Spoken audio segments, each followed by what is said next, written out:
What's up, guys? Welcome back to another Fortnite Save the World. Like I said during the mission, or not the mission, the video. Sorry, when I went over the new quests and told you about the new heroes, I didn't go over the new heroes or tell you, kind of what their builds would be. And that's what this video is for, right? I'm gonna go over both of them. They're both Outlanders, so it's not too much I have to change from this build I currently have. It's not too crazy.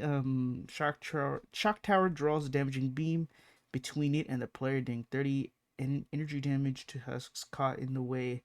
So basically, the husk has to be between you and the Shock Tower, which is not always easy because the Shock Tower itself doesn't last very long. Even if you put, I have a character that increases the Shock Tower duration by 1 second. That extra second doesn't really do too much. So if you really wanted to use this build and not have it be your commander, it would do 12, which would be even less. Less than half the damage, really, if you have it as a standard. Um, just kind of sucky. So you would have to use it like this to do any damage. I have the Impossibility Matrix, Pressing Charges, Fragment Fury, or Fragment Generation. Sorry, I said Fragment Fury. The Affliction, and then that Affliction comes with damage, obviously, and then Space Technology because right there it looks like a shock tower. It could be, I don't know. Some abilities don't necessarily save the energy or not. Um, like this one. Shock Tower. Deploy a device which shocks nearby enemies, stunning them and dealing 12 base damage. It doesn't say if it's energy. I assume it's energy. It is an ability, so I assume it also helps with damage having this character on there. Um, but to use this ability well, or to use it for longer periods of time, you would need this character right here. I think if I do this and this, you can see it increases it by 3 seconds, which is a bit better. You know, that 1 second kind of sucks. Um, but I mean, I'm gonna go into a high level. I'm gonna try it out, and I'm gonna go over the other character. That one's a teddy bear, so it's a lot better to use than this one. But yeah, I'm gonna go into high level. I'll see you guys in a second. All right, we're back. So you ever seen the ability happen before? It's kind of just you throw your tower down and then it happens. It's a I kind of want to say a 3 radius all around. So 3 tower radius all around. It may apply to the end of the tile. So for another tile, put at the end of that tile. Okay, that's about a 4 radius. It could be really far. I'm not sure exactly how far. I have a feeling the damage lessens when it's further away. I want to get a group of enemies that aren't too crazy. And by that, I mean hopefully not that guy. It's not gonna do too well because I'm running a freaking I'm not running a build for this pistol.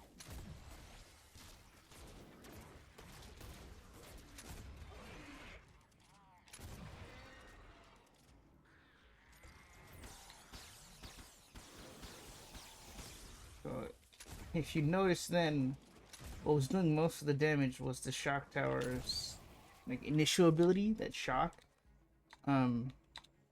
Not the line going through the enemies. It'd be kind of hard to show you the difference. Because they both kind of act the same. So I'd have to put, say, that there. You see, not very good, is it? Oh, I'm using the wrong weapon.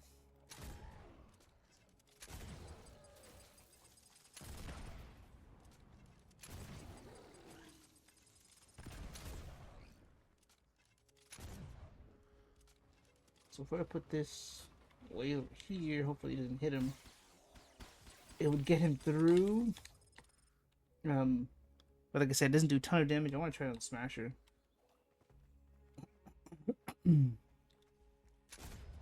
Let's Let's see.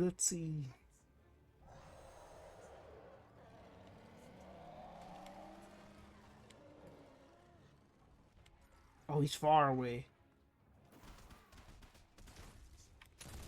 Yeah, it's not good at all.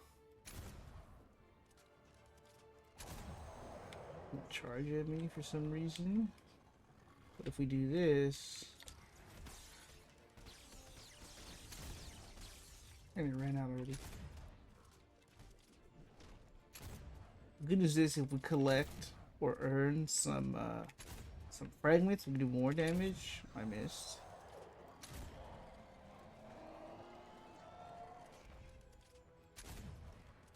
But since we do not have any fragments, it's not going to do as much damage. Just using it, say, near or on an objective that you're defending, that probably help a lot because you can get a lot of kills. It doesn't count how many kills you have. It says like 39, I think, to get one, which is not. It's a lot, but it's not a lot. This fragment will help me do more damage. And there's a group of enemies right down here. So I'm gonna do this.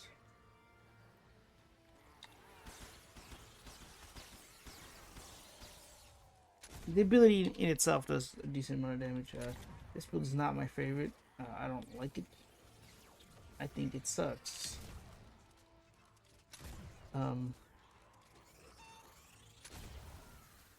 pistol, though, I get headshots with them. I can do tons of damage because the explosions do a radius of damage. Really nice.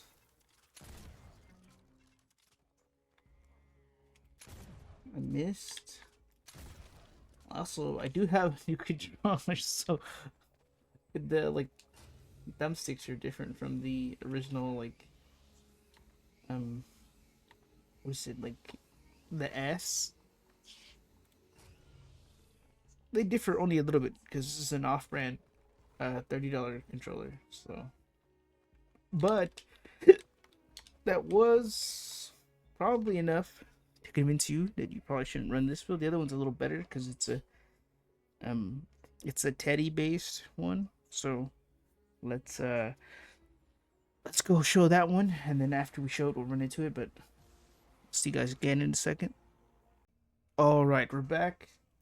Here's the teddy bear build for this this new character. It's almost the same minus 2 characters. Right, obviously you change the commander. This one, Teddy creates a spore cloud when attacking new targets. Spore clouds cause affliction and slow enemies by 50%. Sorry, for 4 seconds. Happy holidays, obviously, for cooldown reduction. A possibility matrix for another cooldown reduction when you use a charge. Pressing charges for increased damage when you have a charge. Fragment generation to generate charges. Under warranty to attack new targets. Because that has that 5% chance to malfunction. And then shoot a bunch of different targets for 100% crit. And then there's Teddy damage. These you can change obviously to whatever, just like the other one. Doesn't really matter what you have on them. Whatever you prefer, really. I was running this build, I think, when I first set it up and decided this was the build I was going to go for. I was running it in a low level area, so I was using hover turrets because they're not that good in high level areas. But I'm gonna go ahead and go into a high level area, and I will see you guys in a second. All right, we're here. We're gonna look for a group of enemies right there. I don't know how much damage they're doing in this area, but I do know that he was going nuts in low areas.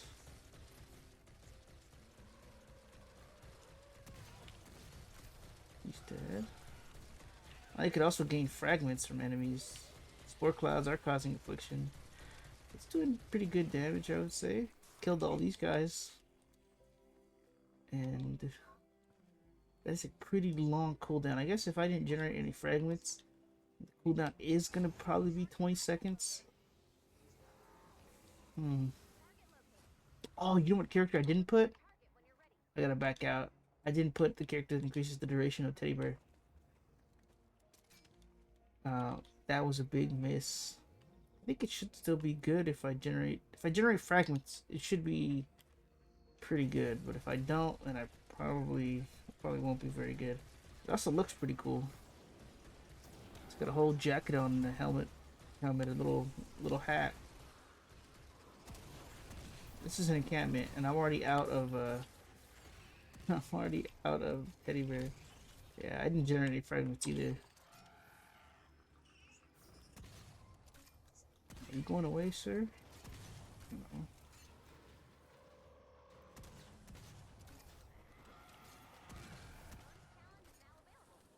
At least I can throw another one down.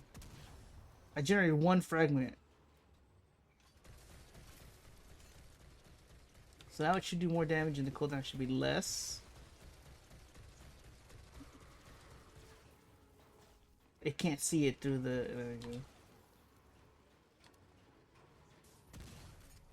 Okay. I'm gonna say the cooldown for that now with the fragment is 8 seconds. If I had the character that I needed on there that I forgot to put, then it would be a 0 cooldown with fragments and probably a really low cooldown without fragments. I gotta go back and change that because I totally forgot. So I'm gonna go do that. I'll jump back in the mission when it's changed. See you guys in a second. Alright, before I jump into the mission, this is the revised one. I changed the impossibility matrix guy, which decreased the cooldown when you had a fragment, to bear with me, the increased duration one. But I'm gonna go jump into a mission now. Alright, we're back. I killed some birds, but we're gonna run up to these enemies. I'm gonna scare them all with my hoverboard, or wake them all up rather. Oh, there's gonna be more of them. Let's see. It's not doing too much damage, but it might have malfunctioned, which is why it's jumping between enemies. Or it's just not doing damage at all. It's doing damage in the sky only. Get off the sky. Go to the other guys. Okay, it's got a 16-second cooldown. The other one was 20, so I guess it did help with that. Oh, this person's dead.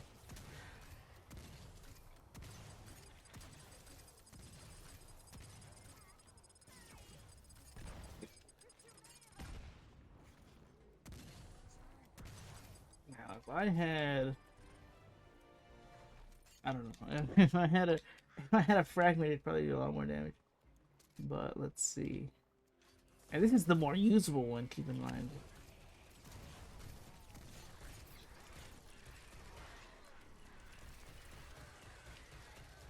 Are afflicted, not anymore, not afflicted anymore. It just turned on that guy's joke.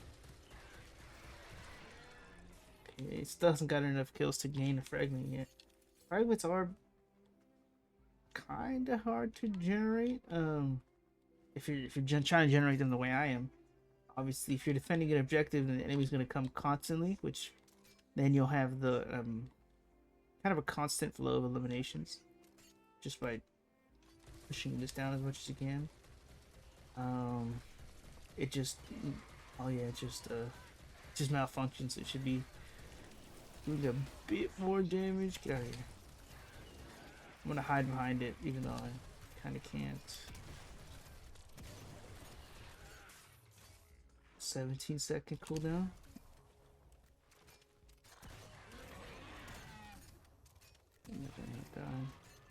I might have gained one now. Looks like I might have.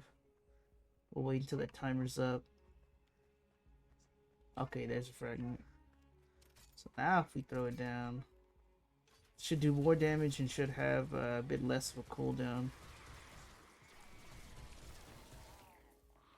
Okay, and we'll watch for the cooldown.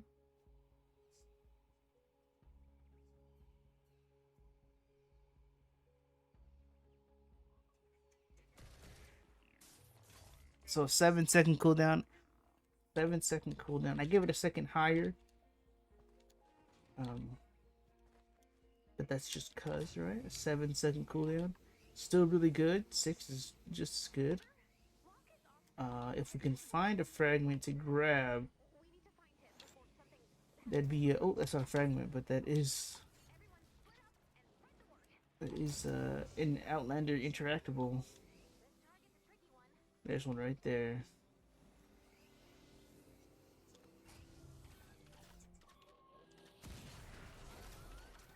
Wake all these guys up. See if we can take on this. I might have to help it. Oh. Yeah, I'm gonna have to help it. I'm just gonna have to build.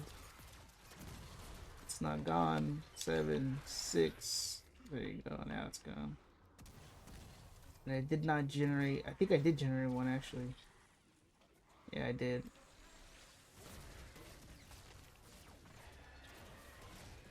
No. Now it malfunctioned, but it can't hit any other targets. And that's the encampment. It kind of did it on its own. I'm not gonna say it did entirely. It did do a lot of the heavy work, I guess you can say. It killed most of the tiny enemies. The big ones took a lot more. I did kill like 2 or 3 by myself. It didn't generate another fragment. Didn't really expect it to. But there are fragments that spawn on the map. You can always run by them. They're little blue diamonds on the map. Let's see. We're not gonna find another one, but that was basically. Oh, there's one in the air. How many? Is there 2 in the air? If there's 2 in the air, I could do it. Oh, there's a fragment right here. There's 2 in the air. Oh my god, it's a good freaking. It's a good Atlas mission. Too bad I'm not doing it.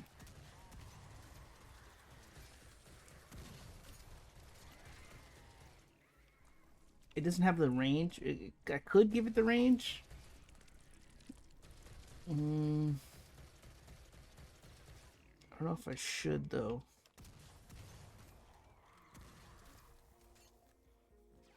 He's gonna die. The smoke kills him in 1 shot. It's kind of crazy. Smoke can clear out a lot of them. I think the smoke may have done that when I was taking on the encampment. I did shoot one of the enemies and I think smoke may have spawned, which... Or steam, sorry, may have spawned, which killed a couple of them. Because the steam does some good damage. Get off me, buddy.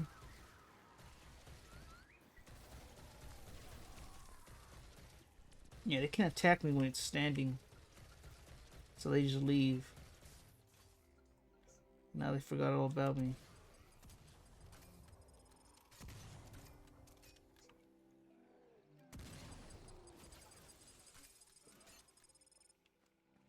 Okay, we're good. Oh, I thought this was another survivor rescue thingy. Okay, let's see. These are 250, right? Yeah. Okay, here we go. And I have a charge. I kind of just want to play around them. I don't want to try to get them or anything.